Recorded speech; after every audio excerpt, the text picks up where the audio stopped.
Bonjour à toutes et à tous et bienvenue dans Café Caen, le grand podcast de ceux qui font bouger la ville.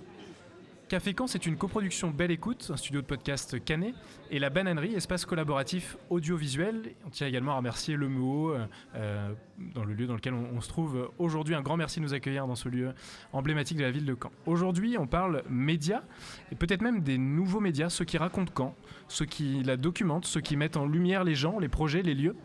Dans un paysage saturé d'informations où tout le monde crée du contenu, comment continuer à faire du vrai contenu, du contenu qui touche, qui raconte, qui relie entre nous.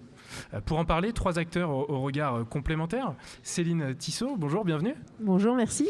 Tu es fondatrice d'Inarrêtable, magazine papier sélectif et artisanal trimestriel, qui parle gastronomie, créateur, atelier, avec une ligne éditoriale humaine et particulièrement choisie. Bienvenue également Jennifer Benoît. Tu es chargée de mission au Club de la Presse et de la Communication Normandie pour la zone de Caen. Exactement. Donc une association qui accompagne journalistes et communicants et qui observe de près les mutations du métier. Et enfin Grégoire Lecollet. Bonjour Valentin. Bienvenue, tu es cofondateur d'Elle-Locan, un média local et positif, indépendant qui met en avant les gens, les initiatives et les histoires qui font la ville. C'est ça, tu t'es pas trompé. Parfait. Ensemble, on va parler d'attention, de valeur et de sincérité et de comment raconter une ville quand tout le monde raconte déjà quelque chose.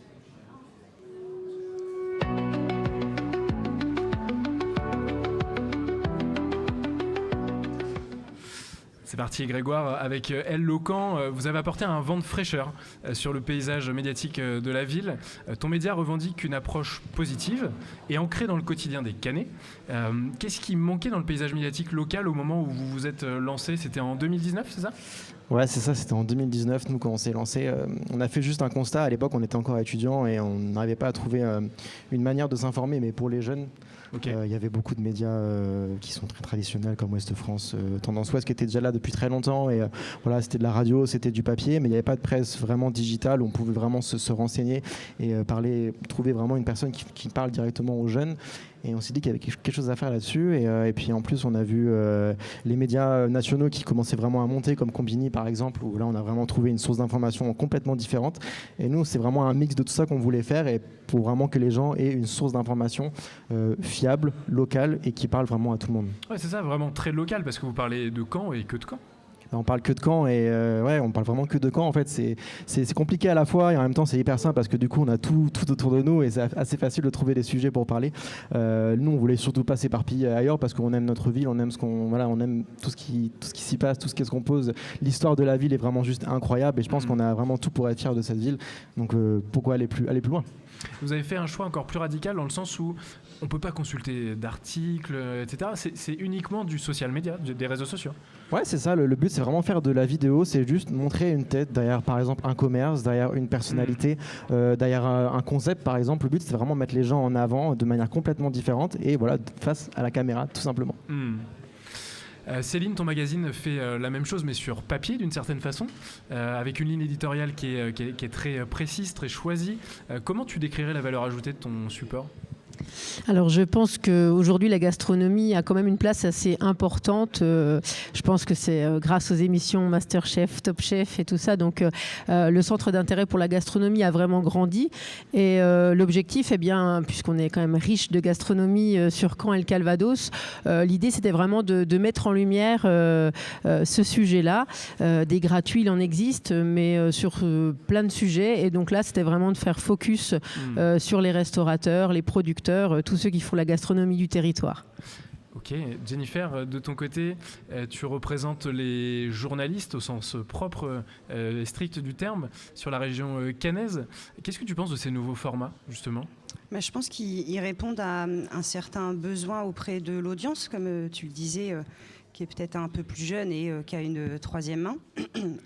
Et oui, effectivement, le Club de la Presse représente depuis 2004 les journalistes cartés, non cartés, plutôt presse traditionnelle dans ce sens-là. Ok. Tu dirais que l'offre est complémentaire aujourd'hui, comment ça se... Je pense que ça a beaucoup inspiré les médias traditionnels à aller sur les réseaux sociaux, à faire de l'information toujours vérifiée, sourcée, beaucoup plus courte en utilisant de la vidéo ou d'autres supports en tant que tel pour aller peut-être informer, toucher une cible plus jeune.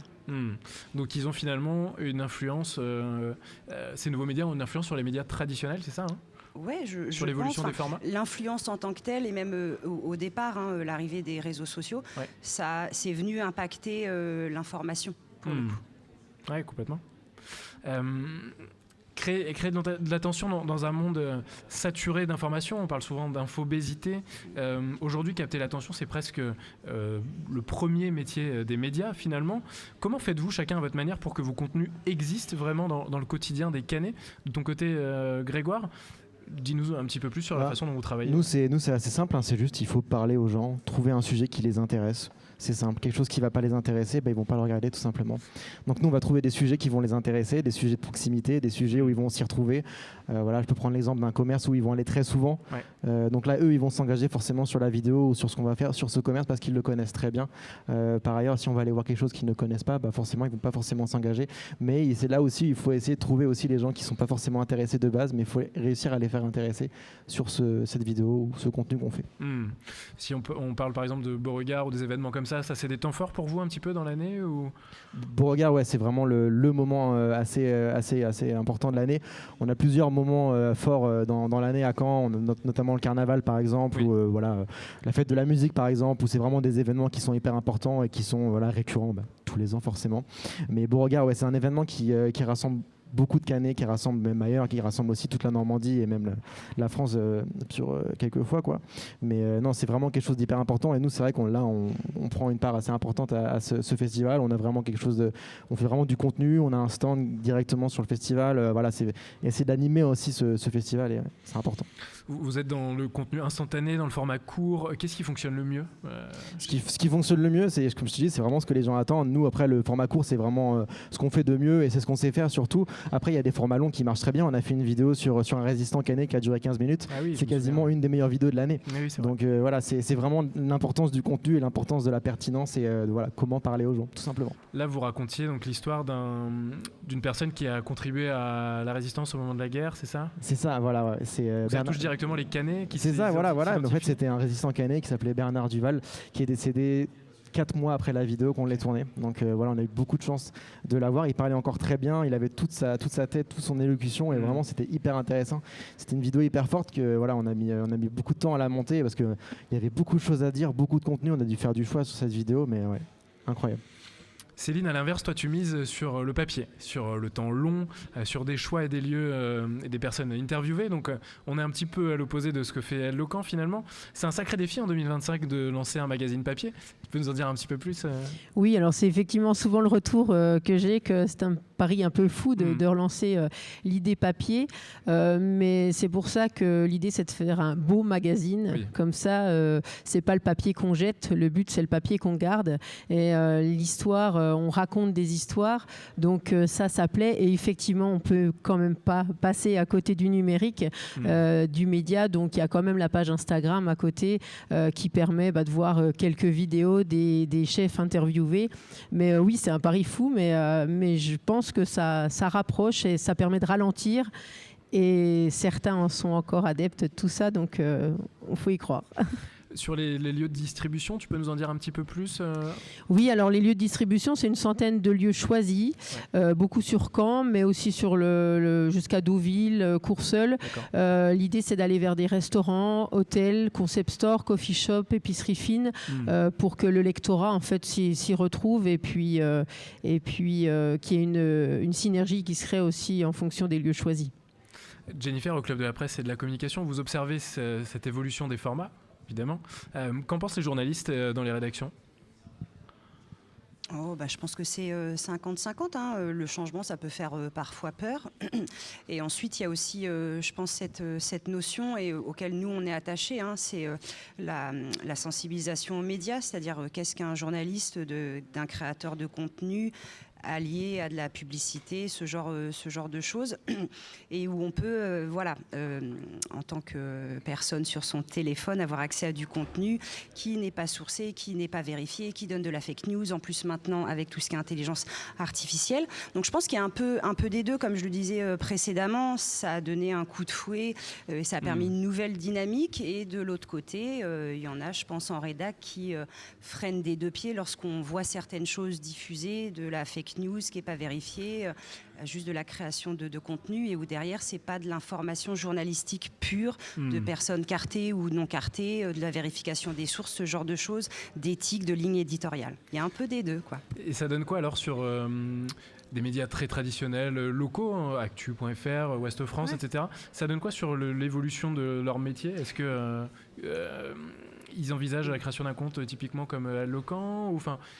Alors là, je suis pas dans toutes les rédactions pour le coup, mais par exemple Actu.fr, c'est du 100% digital. C'est un des premiers médias sur le digital, avec tout le groupe derrière Publi Hebdo. Ouest France, il y a aussi toute une partie numérique. Je pense qu'ils ont pris ce tournant-là d'aller sur le digital, et puis comme on le disait, on peut maintenant ne plus être présent sur les réseaux sociaux. Donc en fait, ils y sont aussi allés, et ils proposent un autre type de contenu, je pense, de l'article ou du reportage de 4 minutes à la télé, sur un format beaucoup plus court, qui va correspondre aussi à une audience qui a besoin de ce type de contenu.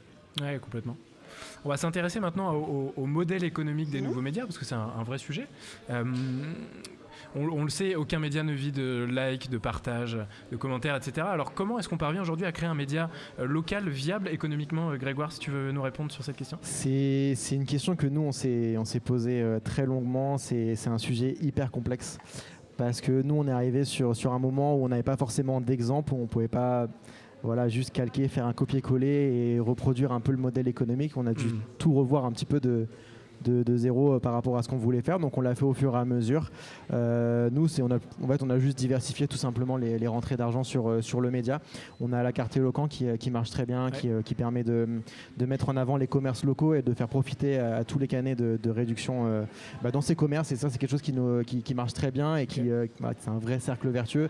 Après, nous on met en avant tous les commerces, on met en avant des initiatives, on a aussi du sponsoring qui nous permet aussi de ramener de l'argent. On a créé aussi un festival de musique qui se tient en septembre du coup tous les ans, et c'est quelque chose aussi qui nous permet de faire rentrer de l'argent, mais en même temps faire vivre la ville, et montrer un peu qu'il y a aussi de la culture et qu'il y a pas mal de choses.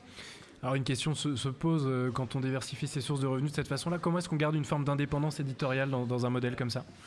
Et nous, on impose souvent nos choix forcément sur ce qu'on veut montrer, sur ce qu'on veut faire. On essaie d'être le plus libre possible.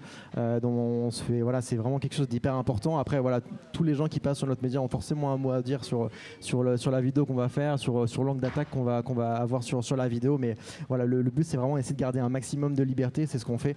En tout cas, c'est ce qu'on essaie de faire. Ça veut dire que quand vous avez un sponsor, vous leur dites, nous, la ligne éditoriale, c'est ça. Soit ça vous va, soit on bosse pas ensemble. Ouais, c'est un peu ça, ouais. Okay. Le but, c'est que les abonnés soient pas impactés directement par le fait que nous, on gagne de l'argent, en fait. Le but, c'est qu'ils le voient pas forcément, ou alors qu'ils le voient différemment, qu'ils le voient de manière assez discrète, mais le but, c'est vraiment de garder ce côté un petit peu libre et un peu discret. Ok. Céline, de ton côté, un magazine imprimé, distribué dans des points ciblés, c'est quoi la réalité économique du modèle derrière ? Alors, c'est le début, puisque là, ce n'est que le 2e magazine. Donc là, il y a un investissement personnel et un investissement sur la suite. Ouais. Après, c'est un peu comme les magazines, l'histoire des encarts publicitaires et tout. Donc, pareil, un peu comme Eloquent, l'idée, c'est de ne surtout pas vendre son âme au diable. Ouais, y a quand même... j'ai l'image des chefs. Là, par exemple, le 2e magazine, j'ai un chef étoilé. Donc, il y a quand même la crédibilité des chefs qui sont en face. Donc le but, c'est vraiment d'être assez sélectif. Et puis après, il y a un agenda d'atelier aussi. Il y aura plusieurs sources de revenus en ce sens. Okay. Mais pareil, vraiment garder la liberté de choisir et de dire non si besoin. Ouais. Ok. Jennifer, toi qui connais bien le secteur dit traditionnel, est-ce que tu peux nous dire comment se porte le modèle économique des acteurs locaux, des acteurs historiques, pardon ? Est-ce qu'ils arrivent à rivaliser avec les nouveaux médias en termes de présence sur les réseaux sociaux, et d'un point de vue financier, comment ça va pour la presse traditionnelle aujourd'hui ? Je ne vais pas le cacher, puis tout le monde le sait, la presse traditionnelle, modèle économique, diffusion, c'est pas la meilleure période. Maintenant, il y a, avec le digital, il y a eu tout ce qui est paywall où on paye juste à l'article. On peut être abonné. Il y a encore un système de diffusion et de format papier parce que je pense qu'il y a encore un attachement à la matière et à avoir son magazine. Après, je pense que comme sur les réseaux sociaux, et là je parle plutôt en mon nom, il doit y avoir un système de sponsoring aussi. Qui permet d'avoir accès plus facilement à une info qu'à une autre. Après, il y a dans la majorité des médias des régies publicitaires. Donc ça, je pense que ça aide pas mal. Est-ce qu'il y a une diversification des revenus chez les médias traditionnels sur le web notamment, avec de l'affiliation, j'en sais rien, des choses... On peut, sur le web par exemple, il va y avoir tout ce qui est habillage, je présume, mais tout ça c'est la partie régie publicitaire. Donc la rédaction, les journalistes et la pub en régie publicitaire.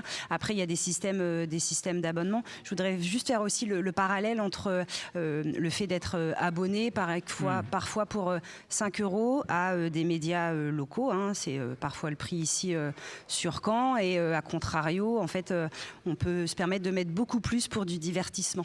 Alors que voilà, l'information, hashtag fake news, ce genre de choses, c'est peut-être une question aussi de priorité.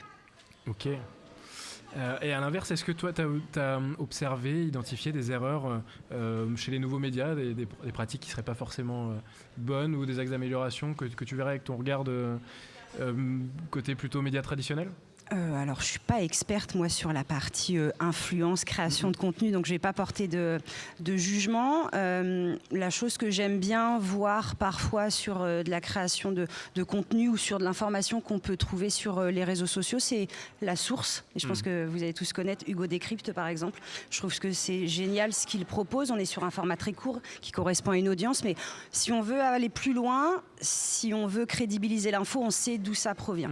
Donc, c'est pas, moi, j'ai pas d'avis négatif ou d'erreur à émettre. Voilà, je pense que chacun son métier. Je trouve que sourcer ces infos, c'est pas mal, ou indiquer que c'est de la pub, ce genre de choses. Ok. Donc Hugo Décrypte, bon exemple selon toi. Carrément. Okay. Ouais, très bon exemple. Grégoire, pareil. Bah oui, c'est quelque chose qu'on peut prendre exemple. Vraiment, c'est très bien. C'est ultra diversifié en plus, je trouve. Il parle à tout le monde et puis il commence à aller dans d'autres villes aussi. Ouais. Il commence à se diversifier. Il va à Marseille, à Lyon. J'ai vu, c'est super cool, quoi. C'est super cool.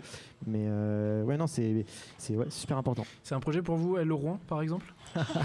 C'est une vraie question, mais en fait, comme je suis pas fan de Rouen et fan de Caen, j'aurais du mal à en parler de Rouen. Ouais. Mais je connais pas assez cette ville. En fait, moi, je suis vraiment passionné par ma ville de Caen et c'est pour ça que j'en parle et que je veux en parler.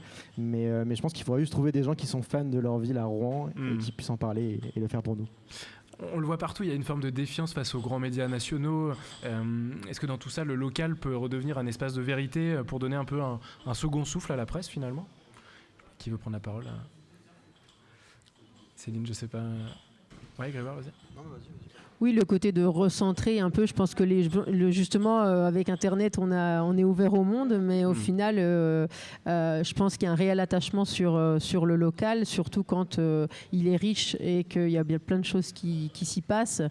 C'est une réelle opportunité et du coup, je pense que les gens ont besoin de reconnexion. Je suis totalement d'accord. On l'a vu surtout au niveau du Covid. Nous, on s'est lancé au moment du Covid. Et là, on a vu que les gens voulaient parler du local. Ils voulaient entendre parler du local. Ils voulaient vraiment se recentrer sur ce qui se passe chez eux. Parce qu'au final, ce qui les ont aidés, c'est les soignants. Il y a vraiment une entraide locale. Et à ce moment-là, ils voulaient de l'information locale. Et c'est ce qu'on leur a donné, nous. Jennifer, tu l'observes aussi.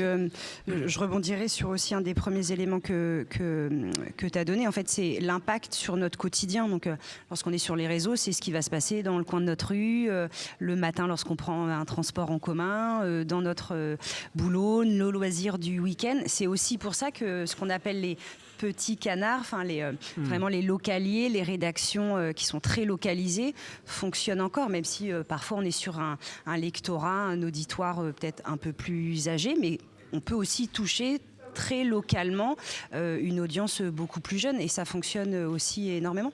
Donc c'est vrai pour la presse traditionnelle aussi, il y a un retour au local vraiment, une envie des lecteurs. Ça, j'ai envie de dire, ça a un peu toujours été, tout du moins. Alors sur Caen, vous avez les grands médias Cano-Canet, mais sur des, je sais pas, par exemple Bayeux, si on va un petit peu plus loin, Renaissance Le Bessin, on a des médias vraiment ultra localisés géographiquement en fait, parce que je pense qu'il y a une audience où il y a un besoin de savoir ce qui va se passer dans mon quotidien de citoyen, de chef d'entreprise, de parents, de grands-parents, ce genre de choses. Et les médias sociaux aussi, les créateurs de contenu sur les réseaux sociaux répondent, je pense aussi, à ce besoin de savoir qu'est-ce qui se passe. Enfin, moi, qu'est-ce qui va m'intéresser. Effectivement, maintenant, on a accès à pléthore d'informations et parfois à l'autre bout du monde, ce qui ne veut pas dire que ça n'a pas forcément un impact, mais ce qui se passe à côté de chez nous, dans notre quotidien de tous les jours, je pense qu'il y a encore un réel intérêt. Et je pense que c'est là où médias traditionnels, même s'ils sont aussi présents sur les réseaux sociaux, et de la création de contenu sur de l'info,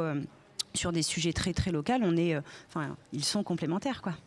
Totalement. Ouais. Je peux prendre un exemple peut-être. Oui. Carrément. Mon papy, moi, quand il regardait l'Ouest France, il zappait tout ce qui était national. Ouais. Et il arrive directement sur les informations du coin de Caen. Oui. Et pour moi, c'est un super exemple, je trouve. Donc finalement, tu lui offres cette offre-là aujourd'hui sur Hello Caen. Je l'offre pas forcément pour lui, mais pour tout le monde, quoi. Mais oui, carrément, c'est juste ça le constat, en fait. Oui. Il y a des grands projets chez Hello Caen cette année Il y a des projets, nous, le but, c'est surtout de perdurer. C'est assez compliqué, forcément, avec la conjoncture actuelle, etc. Mais c'est vraiment essayer de perdurer tout simplement le média et le faire grandir si on peut, quoi. On a aussi le festival qu'on aimerait bien pouvoir aussi relancer l'année prochaine. C'est une économie qui est assez compliquée, que ce soit sur le média ou sur le festival, mais le but c'est vraiment de perdurer et puis d'essayer de grandir tout simplement, mais de manière assez tranquille. Merci à tous les trois, merci beaucoup pour ces échanges. Ce qu'on retient aujourd'hui, c'est qu'à Caen, les médias ne se contentent pas d'informer, ils relient, ils valorisent, ils donnent envie de faire partie de quelque chose. Derrière chaque article, chaque photo, chaque contenu, il y a l'envie de raconter une ville qui bouge et de le faire avec justesse. Merci Grégoire, Céline et Jennifer pour ce regard lucide et passionné sur le monde des médias. Merci pour l'invitation. Merci à toi. Avec plaisir. Si cet épisode vous a plu, pensez à le partager et à le noter sur votre plateforme d'écoute préférée et à écouter les autres tables rondes de Café Caen, le podcast de celles et ceux qui font bouger la ville. À bientôt.